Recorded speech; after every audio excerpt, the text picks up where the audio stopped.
Senhor presidente, deputado Geraldo Pudim, senhores deputados, senhoras deputadas, cidadãos ainda nas galerias que nos assistem pela TV Alerj, pelas redes sociais, imprensa, trabalhadoras e trabalhadores desta casa. Senhor presidente, eu queria também me manifestar sobre esta sessão de hoje pela manhã, se estendeu até quase 1h30 da tarde, na CPI sobre as mortes decorrentes de investigação da ação policial. Porque, deputado André Siciliano, foi uma sessão muito marcante, já lhe concedo a palavra, muito marcante. A CPI tem sido toda muito marcante, que é um tema muito delicado. Mas hoje nós tivemos, como disse aqui o deputado Anderson Nogueira, a presença de vários familiares, sobretudo de mães, de vítimas fatais decorrentes da intervenção da ação policial. Cito de memória o depoimento da Dalva, da Ana Paula, da Fatinha. E além de alguns desses aspectos mencionados pelo Anderson, por exemplo, a necessidade de nós avançarmos, do ponto de vista legal, na capacidade de responsabilizar não apenas o policial, o agente na ponta, que tem responsabilidade individual, mas ele tem um comando. É preciso saber de onde emanam essas diretrizes que transformaram a polícia numa espécie de máquina de guerra. Nesse sentido, o depoimento de várias mães foram muito evidentes, e eu queria lembrar, presidente Geraldo Pudim, que na sessão passada ou retrasada da CPI, esteve conosco, e prestando uma colaboração muito prestimosa, o chefe da Polícia Civil, delegado Fernando Veloso. E num dado momento, ele afirmou, e foi objeto do meu questionamento ao chefe da Polícia Civil, afirmou que ele, como chefe da Polícia Civil, tinha responsabilidades gerenciais complexas, não é? Na verdade, comandando um conjunto de equipamentos de grande proporção, funcionando 24 horas por dia, e não tinha participação, disse o chefe da Polícia Civil, na formulação da política de segurança pública. Ora, isso me chamou muito a atenção, porque, afinal de contas, se o chefe da Polícia Civil, o deputado André Siciliano, e agora já lhe concedo a parte, se o chefe da Polícia Civil afirma que ele não participa da formulação da política de segurança pública, eu pergunto quem participa? Apenas o secretário e sua assessoria direta? Ora, isso tudo nos faz pensar mais ainda na necessidade de responsabilização civil, né, por essas mortes, por parte do alto comando da segurança pública no Estado, claro, com amplo direito de defesa, emergência do contraditório, garantido o devido processo legal, mas apenas de culpabilizar aquele agente lá da ponta, que tem que ser responsabilizado, se for o caso, me parece insuficiente. Deputado André Siciliano. Deputado Valdec, quero aqui também me solidarizar com os familiares das vítimas, lembrando também que tem acontecido também muitas mortes de policiais em confronto. Então, uma coisa não tem nada a ver com a outra, estou falando das vítimas, mas é preciso que a Polícia Civil, o comando da Polícia Militar e o próprio secretário tenham mais atenção. Alguma coisa tem que ser feita, porque a cada ano os números estão aí cada vez maior do que o ano anterior. E saudar aqui o nosso companheiro que está presidindo nesse momento, Valdec, nosso amigo Sadi Noel, desejar felicidade para ele, nessa nova morada no Partido da Mulher Brasileira, que nos deixou. Vamos sentir muita sua falta na nossa bancada. Mas, para registrar aqui, Valdec, hoje eu estive em Brasília, cheguei agora, fizemos uma reunião na ANTT, na Agência Nacional do Transporte Terrestre, onde tivemos com o Jorge Bastos, que é o diretor-geral da ANTT.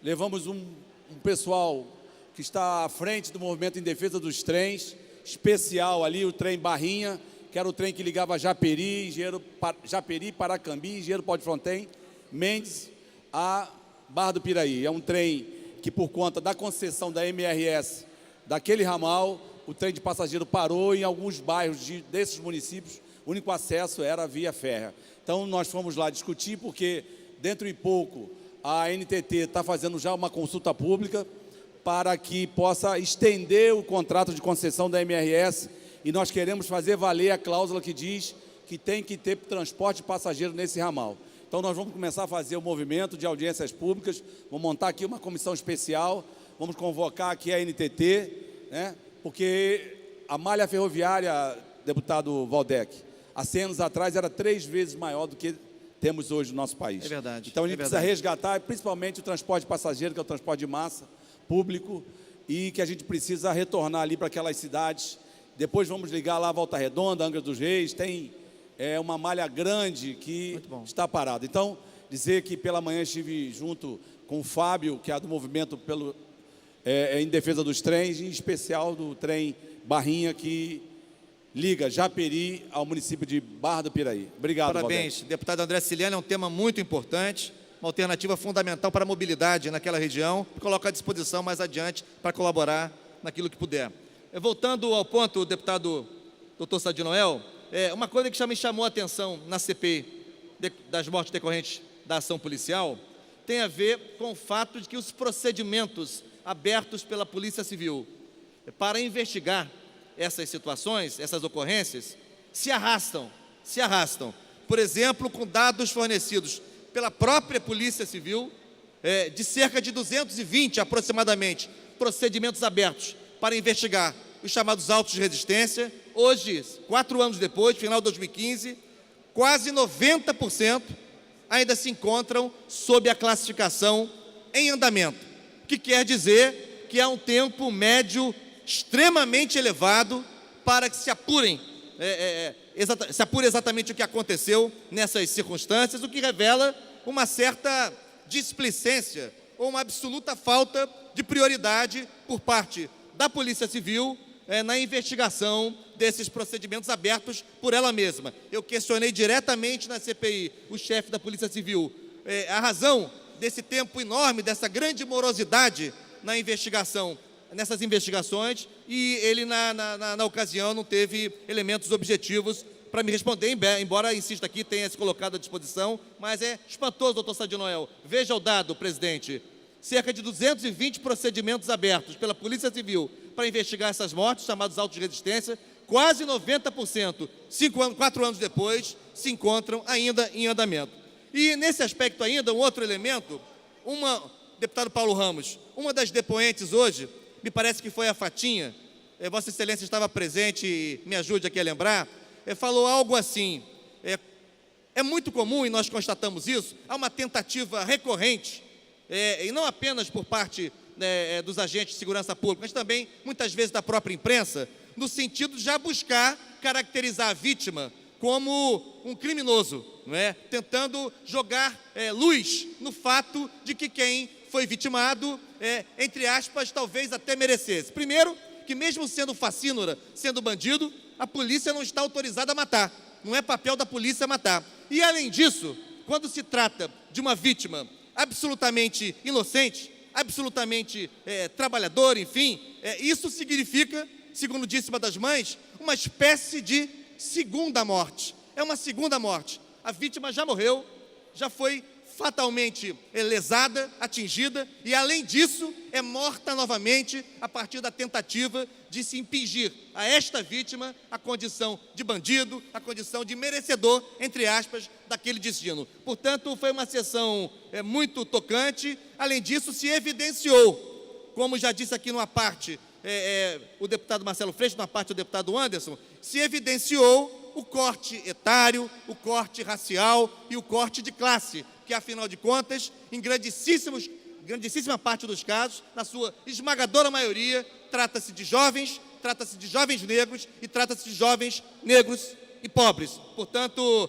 foi um dia muito marcante na CPI, Dia Internacional dos Direitos Humanos, e a CPI viveu essa experiência, a meu ver, muito tocante. Vou dizer a Vossa Excelência, há muito tempo, desde os acontecimentos de Niterói, das chuvas de abril de 2010, quando lá morreram 169 pessoas, segundo os registros oficiais, há muito tempo eu não ficava tão mobilizado emocionalmente, tão tocado numa atividade pública como nesta sessão de hoje de manhã, na CPI, que investiga as mortes decorrentes da ação policial. Por último, senhor presidente, eu queria apenas lembrar que os membros da CPI, que foi instituída para investigar e apurar as causas e consequências do consumo do crack no Rio de Janeiro, que já concluiu o seu trabalho, e agora aguardamos a votação da resolução que aprova o relatório final aqui em plenário, mas, além de uma série de recomendações que foram feitas pela CPI, a CPI também propôs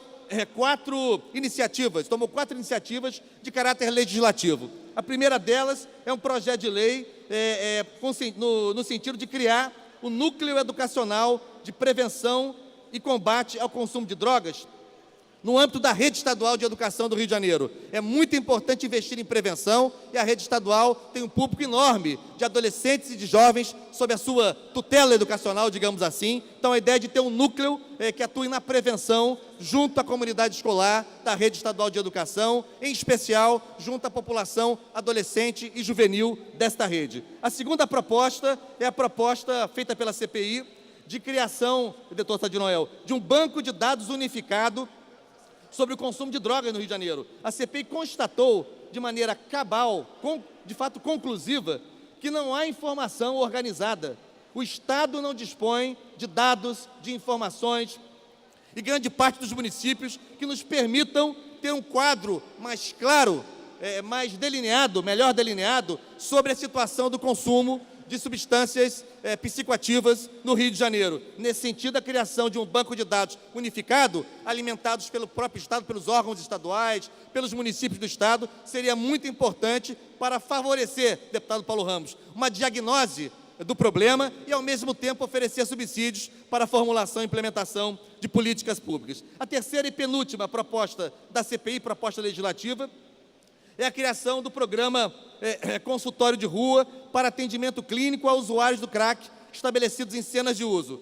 Não é pouca, quantitativamente, a população de usuários de crack que ficam nas chamadas cenas de uso. Ali dormem, ali residem, ali passam grande parte do seu tempo, da sua jornada, sem atendimento médico, sem acesso, por exemplo, a exames clínicos, a vacinas, a curativos, quando tem algum tipo de ferimento perfurante, enfim. Então, é muito importante que a gente tenha esta abordagem por uma equipe multidisciplinar, que envolva profissionais de saúde, assistentes sociais, psicólogos, enfim, agentes comunitários de saúde. Essa é uma proposta importante. E, por último, a CPI também propôs a fixação de critérios para o credenciamento, por parte do Poder Público Estadual, das chamadas comunidades terapêuticas. Muitas entidades laicas ou religiosas que também abordam e acolhem pessoas em situação de drogadição, só que é preciso garantir, por mais que haja boa vontade,